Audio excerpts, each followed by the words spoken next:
Amigos, continuamos con La Grieta. Nos acompaña César Báez, analista político de Politics.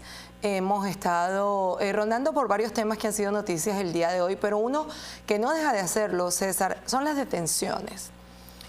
Supimos la detención, la vimos, la señalamos, la compartimos, informamos de periodistas, ¿no?, que luego fueron liberados. Y las amenazas que hay al venezolano, a la ciudadanía, que le impidan celebrar lo que sucedió y adicional a revisarles sus teléfonos. Una de nuestras 6 noticias del día señala la detención de 2 ciudadanos más por apoyar el ataque de Estados Unidos que terminó en captura de Nicolás Maduro en este operativo del cual todos fuimos testigos el pasado 3 de enero, algo que quedará en la historia, en los libros de historia.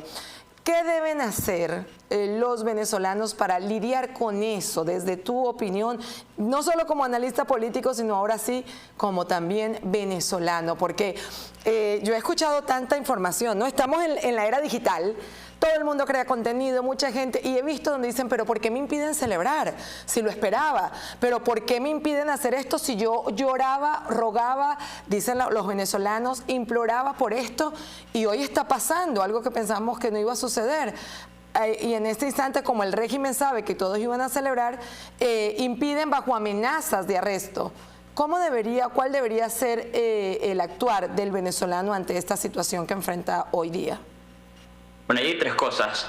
Primero, reconocer que en efecto cayó el dictador, pero la dictadura sigue en pie. Es decir, todos esos riesgos a los que nos enfrentamos los venezolanos siguen en pie y probablemente se van a exacerbar, porque el chavismo, cuando se siente amenazado, es cuando más violento se comporta. Lo segundo es entender que esto es una estrategia también del régimen. Para ellos es importante que el venezolano tenga miedo de cosas tan básicas como un mensaje en WhatsApp, y eso desarticula redes que le permiten a la sociedad civil, a la oposición, poder articular, poder difundir mensajes, poder difundir noticias ciertas, desmentir fake news que desde el régimen se intenten plantear. Entonces hay que entender que también hay una estrategia de por medio para intimidarnos. Y en tercer lugar, pues tomar las medidas de precaución necesarias. Lamentablemente estamos en una situación donde quizá vale la pena activar el borrado automático de mensajes en chats que puedan llegar a ser comprometedores, utilizar aplicaciones seguras para mensajes como puede ser Signal, y extremar medidas de precaución que lamentablemente la realidad nos impone. Pero ciertamente creo que lo más importante, lo que tenemos que recordar, es que estas son también estrategias que el régimen tiene para, a través de la violencia, pues forzar a los venezolanos a la desarticulación y evitar de esa manera que nos podamos organizar para terminar de concretar una transición hacia la democracia. Y para no quedarse con las ganas de celebrar, celebre en casa calladito así. Porque tristemente señala César Báez, analista político, que la dictadura sigue en pie. Y cierto, esa estrategia que utilizan para llenarte de miedo. Mira, a mí me escriben, me han llamado, Ale, te voy a bloquear. Hola Ale, ¿cómo estás? Te tengo que bloquear por lo que está sucediendo. Les estoy hablando del sentir venezolano directo, no es que lo vi en redes, les estoy hablando de amigos e incluso familia por la que uno teme estando aquí, y por ello esta lucha ha sido tan celebrada, porque no se trata simplemente de una guerra política, se trata de la destrucción del país en todos los ámbitos, y por supuesto se trata de la cantidad de presos políticos que hay, de amenazas. Fíjate, aquí me ponen, Alejandra, no se puede dar información porque te buscan y te torturan. Me escriben y varias personas pues con las que mantengo contacto, bien sea por amistad o lazos familiares, han decidido bloquearme. Otras dicen, por acá nos escriben, que prefieren simplemente salir sin teléfono. ¿A qué juega el régimen, César? ¿A qué apuesta? Y es esto una información que tendría que retumbar como un principal titular para que el gobierno internacional, el mundo entero vea que en Venezuela sigue en la dictadura.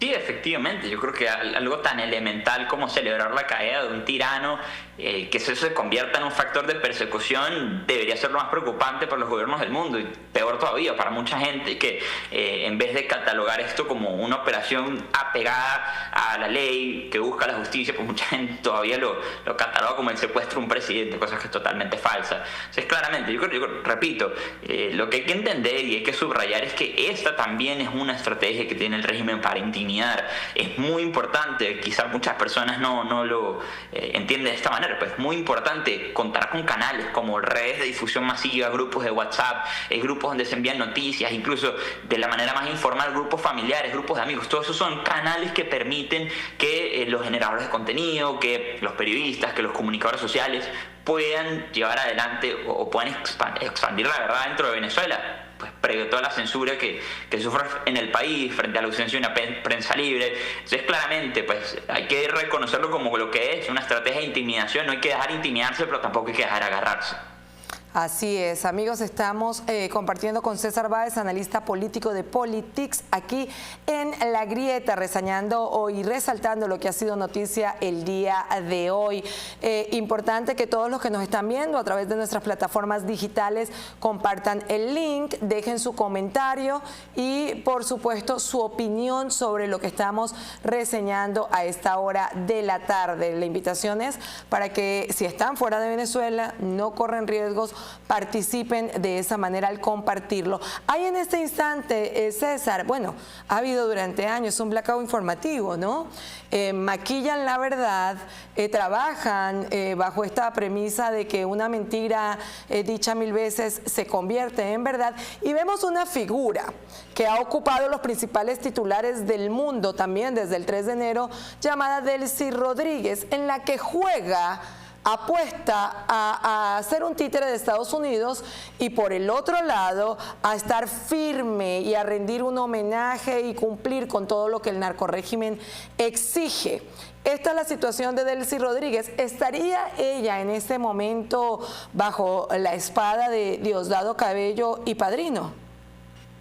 Probable, porque nuevamente el régimen está compuesto por distintas facciones y nosotros hemos detectado que posterior al 28 de julio pues hubo un aumento en la relevancia de la facción representada por Diosdado Cabello. Eso se corresponde con el aumento de la represión, con su nombramiento como ministro del Interior y, por tanto, pues ponerlo al frente o convertirlo en la cara visible de represión en Venezuela. Eso fue un primer momento. Recordemos que el 28 de julio se da en gran medida una estrategia diseñada entre tantas facciones del régimen, particularmente por los hermanos Rodríguez, que estaban convencidos de que podían derrotar a la oposición en unas elecciones pues para nada libres y para nada democráticas, pero controladas por ellos, imponiendo un candidato o buscando una división interna dentro de la oposición, cosa que realmente no ocurrió.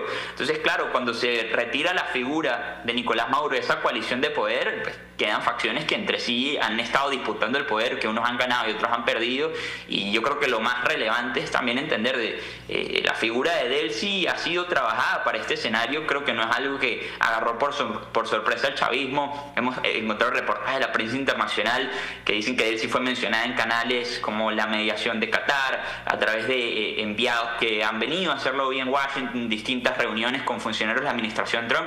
O sea, no creo que sea una sorpresa que Delcy pase al frente, pero ciertamente es algo que genera tensiones por la manera en la que se desarrollan los acontecimientos dentro del chavismo. Que genera tensiones, que molesta, que causa indignación, que varios analistas habían advertido, porque la vimos tal cual como señalas, ocupando los principales titulares de medios como The New York Times, en la que le intentaban lavarle la cara, pero se sabe que es a través de propaganda de este narcorrégimen. Al regreso, César, vamos a estar hablando de esta posible ley de amnistía. Estados Unidos ha asegurado, y hoy en la voz del secretario de Estado, Marco Rubio, que no va a haber transición sin liberación de presos políticos. Como bien lo hemos señalado Vamos en este instante a hacer una pausa y regresamos con la intención de los hermanos Rodríguez, que algunos expertos han señalado tienen sed de venganza. Ya venimos con más.